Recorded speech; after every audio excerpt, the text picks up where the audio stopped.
A few days ago, the Telegraph reported that the German central bank, the Bundesbank, may need a taxpayer bailout as its, quote, money printing spree has left it with losses on its $650 billion bond portfolio.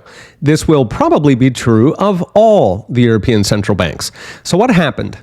The way the Eurozone is structured is that the ECB, the European Central Bank, makes decisions on monetary policy. It's the one who inflates, but it delegates the dirty work to national central banks, along with standard central bank tasks like commercial bank supervision and stability, the payment system, and critically, buying up bonds to get fresh counterfeitings into the economy.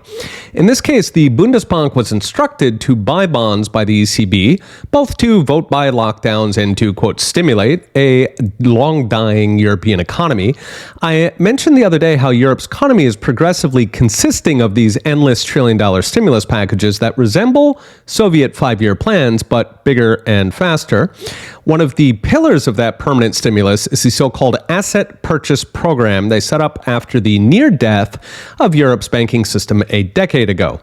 It works like quantitative easing, meaning they type a bunch of zeros on an Excel sheet, pretend that's money, and use it to buy assets.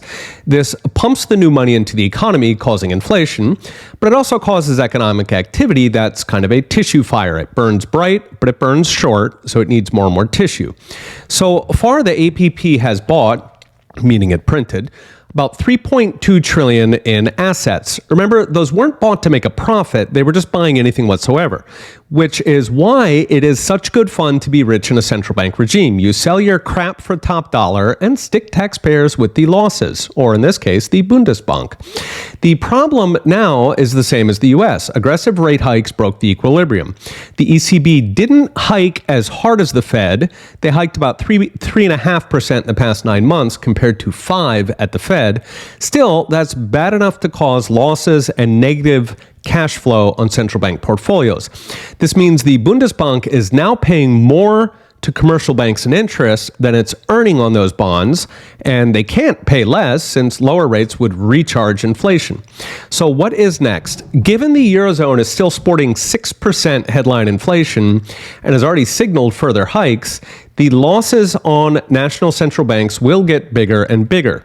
These losses are not yet at the level of the Swiss National Bank, which lost $141 billion last year on monetary gambles. That's on a country with 8 million people. Still, the ECB losses are likely to grow fast. Europe, like the Fed, painted itself into a corner by printing metric tons of money during COVID. German voters never imagined the Bundesbank would go bust, just like Americans never thought the Fed would go bust. But it looks like this is the new normal. Okay, we'll be watching. See you next time.